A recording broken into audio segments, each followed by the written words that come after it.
Boa noite, este é o programa Medicina e Saúde, uma iniciativa do Sindicato dos Médicos no Estado do Paraná, SIMEPAR.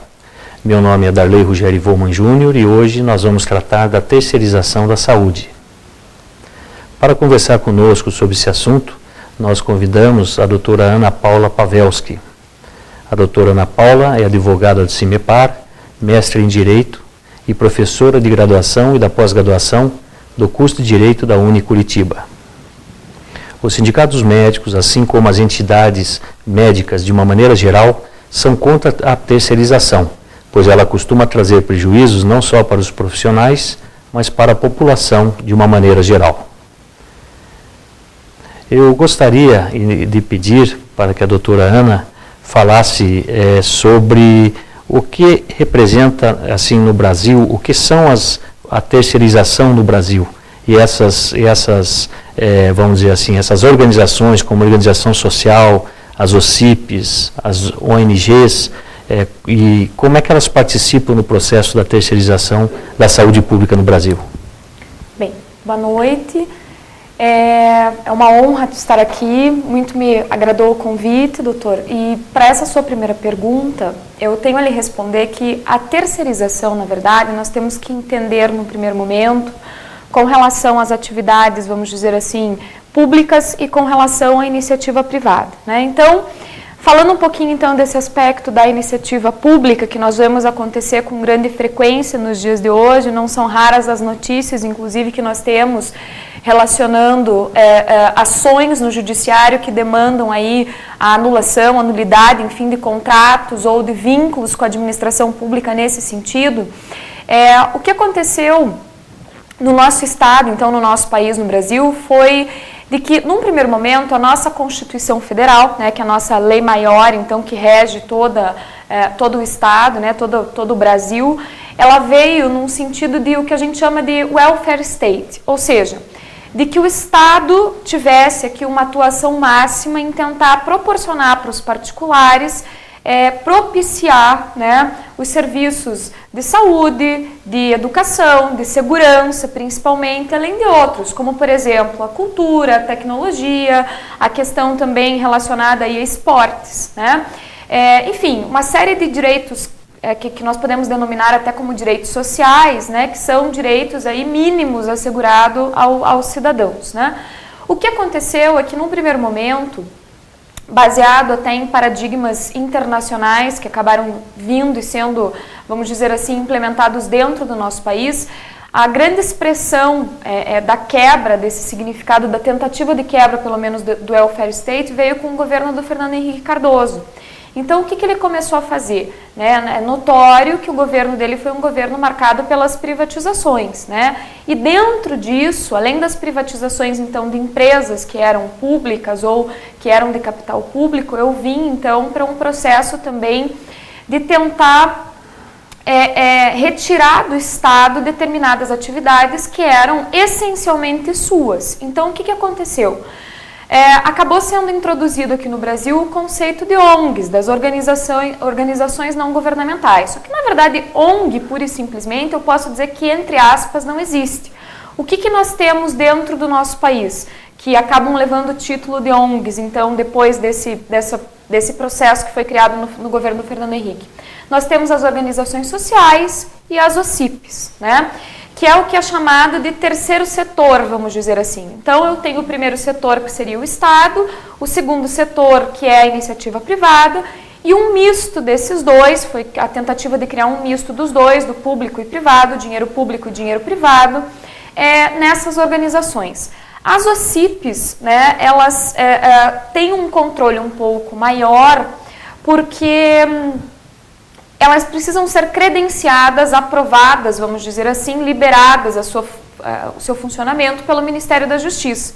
Então, o Ministério da Justiça ele vai avaliar entidades que já existem na prática, associações, enfim, que já existem na prática, vai analisar com critérios fixados pelo próprio Ministério, pela lei, enfim, a conduta pregressa dessa entidade para poder cadastrá-la como uma OCIP, né? E estando cadastrada como uma OCIP, então ela preenche requisitos, é credenciada como OCIP, e ela vai acabar recebendo uma injeção aí de dinheiro público, de recursos públicos para funcionamento, né?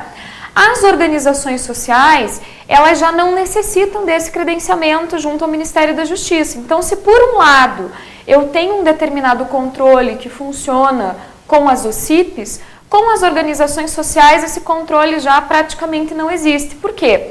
Porque para eu credenciar uma organização social, né, sob essa pecha, sob essa denominação, esse enquadramento jurídico, isso vai depender, na verdade, de um ato discricionário do poder público, né? Então, um município, um estado, enfim, ele acaba aqui credenciando por um ato discricionário seu. O que é um ato discricionário? O que nós juridicamente definimos como um ato discricionário? Um ato que vai depender da oportunidade e conveniência daquele integrante do poder público. Então, seja lá o prefeito, seja um governador, enfim, de cadastrar uma organização social. Só que o grande aspecto é de que, uma vez cadastrada como organização social, ela também vai receber uma injeção de dinheiro público, né? Então, eu tenho aqui essas organizações, por exemplo, contratando empregados, até realizando questão de processos seletivos, enfim, mas elas contratam empregados, por exemplo, unicamente pelo regime seletista, né? E elas têm uma destinação desses recursos públicos um tanto quanto duvidosa, né? E um tanto quanto questionada na prática. Por isso que muitos estados, enfim, em muitas situações, até mesmo sindicatos ou o próprio Ministério Público já entrou com ações, né, pedindo aí a nulidade dessas contratações por OCIPs e por organizações sociais, não só na área de saúde, mas em outras áreas, para tentar evitar ou diminuir fraudes que estão acontecendo, né? Porque como nós não temos aqui processo de licitação para contratação, então isso acaba ficando muito suscetível a fraudes. Infelizmente no nosso país, né, mesmo existindo licitação, tantas notícias nós escutamos na atualidade mesmo, quanto nós não estamos escutando aí da situação, enfim, de Carlinhos Cachoeira, de envolvimento de construtoras, e, quer dizer, o dinheiro público sendo, mesmo com licitação, ele sendo desviado. Imagine nesses casos em que eu sequer tenho a necessidade de licitação, né? Então eu fico aqui efetivamente com uma situação muito mais suscetível de que aconteça uma fraude, né? Então a grande crítica que se faz hoje com relação às OCIPs e às organizações sociais é nesse sentido. E o que está acontecendo em relação à área de saúde é que os municípios, os estados, ao invés de proverem diretamente o serviço de saúde, né, eles acabam contratando, então, credenciando essas organizações sociais ou essas OCIPs. Aqui em Curitiba mesmo nós temos, na região metropolitana temos também exemplos disso, de que os hospitais, né, públicos contratam OCIPs, organizações sociais, que por sua vez contratam médicos. Só que o que acontece é que nesse meio do caminho entre o recurso provindo do poder público e repassado até chegar na mão do médico, efetivamente falando, o valor é muito menor do que o que efetivamente poderia ser, né? Não que a iniciativa privada não possa participar de serviço de saúde, não é isso, né? Mas como eu estava dizendo, já que o nosso conceito de Estado pela Constituição é um conceito de Estado baseado num Estado que garanta ao cidadão direitos tais quais, né, a saúde, a educação, a segurança, enfim, principalmente, né? Eu não poderia estar terceirizando da forma como está sendo realizada o serviço de saúde, né, sem licitação, enfim, por esses processos que são, no mínimo, duvidosos, né? Então, nós temos essa situação de que aqui mesmo em Curitiba nós temos essa discussão numa ação civil pública do Ministério Público com a atuação conjunta do sindicato de que essas terceirizações seriam ilegais justamente por conta disso, né? E acaba acontecendo já nessa terceirização mesmo promovida pelo poder público a precarização da mão de obra do médico, né? Que recebe um valor de hora médica muito menor do que deveria, questões relativas aí à jornada, depósitos de fundo de garantia, né? O poder público, ele deveria pelo menos fiscalizar, né, de uma forma condizente a atuação dessas organizações, mas sabidamente nós temos aí notícias de que não faz, né? Então, nós temos todos esses complicadores. É bom relembrar, no entanto, que esse serviço de saúde, ele pode ser realizado sim por particulares, né, num primeiro momento aqui em relação a hospitais, nesse sentido, desde que sejam entidades até filantrópicas. Então, por exemplo, os hospitais escola que nós temos aqui em Curitiba, né, que atendem pelo SUS, também são credenciados pelo SUS, mas que eles têm uma finalidade até de promover a educação, até a formação de mais médicos. Então, isso é permitido pelo texto constitucional, isso, francamente, é entendido como possível, né. E uma vitória para os médicos até que em fevereiro desse ano, o STF, então, acolheu uma ação promovida pelo Sindicato dos Médicos no Estado do Rio de Janeiro, no sentido de que essas terceirizações seriam ilegais, porque para contratar profissionais por meio da administração pública eu precisaria ou de cargos em comissão ou de contratação em casos de mão de obra de necessidade excepcional, né? Uma mão de obra necessária numa situação de aumento extraordinário, enfim, né? Como não estava sendo o caso, então o STF entendeu que era uma contratação irregular e determinou que a prefeitura, que o município do Rio de Janeiro fizesse um contrato aqui, concurso para contratar diretamente os profissionais da área da saúde. Perfeito. Então, termos constitucionais, nós temos que a saúde é um direito do cidadão e um dever do Estado. Sim. Na forma legal da lei, essas entidades, ou seja, essas entidades complementares, elas poderiam somente complementar a saúde pública. E o que nós vemos é um processo de substituição. Exato. E, além do mais, outra situação extremamente grave é a da cessão de toda, vamos dizer assim, de toda uma infraestrutura pública para, vamos dizer assim, não seu benefício, mas para que essas entidades se utilizem de material público.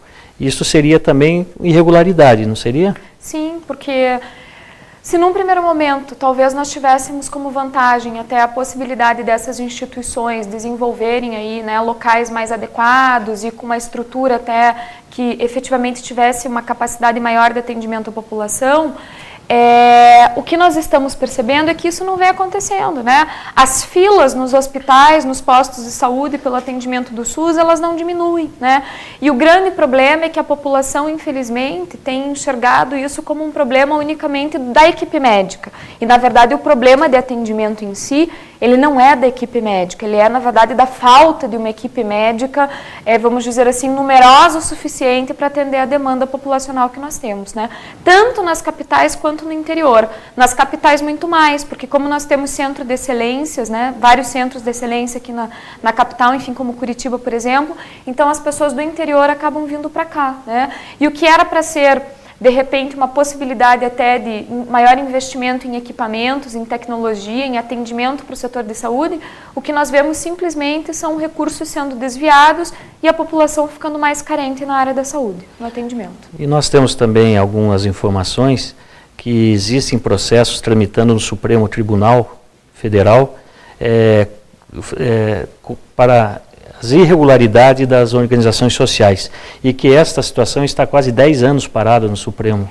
Parece até que o ministro Aires de Brito já definiu como absurdas essas terceirizações. Nós já temos alguma visão de quando o Supremo vai se decidir sobre a ação das organizações sociais sobre a saúde pública e que para isso que cria uma, vamos dizer assim, uma jurisprudência sobre o que está acontecendo nos estados brasileiros, como aqui no Paraná, em São Paulo, na calada da noite, que estão tomando várias medidas de lei, leis complementares e passando essas OCIPs, criando leis para que essas OCIPs simplesmente substituam a saúde pública e isto sem a devida participação, vamos dizer assim, dos trabalhadores, dos usuários e a mínima participação do controle social, principalmente dos conselhos de saúde, seja no nível municipal, estadual ou federal? Realmente existem algumas ações paradas ainda no Supremo, mas esse julgamento que eu noticiei, que foi em fevereiro desse ano, e que pelo que nós vimos, enfim, notícias e o acesso ao próprio site, ele transitou em julgado, ou seja, não cabe mais recurso, isso já é um sinal, na verdade, positivo, né, de que o Supremo, então, está sinalizando no sentido de que vai considerar dessa forma como está sendo realizada essa terceirização como ilegal, né? Ou seja, de que os municípios, principalmente, os estados, passem a contratar diretamente os profissionais médicos e fazer aí a realização e prover efetivamente, como já seria obrigação constitucional, os serviços de saúde para a população.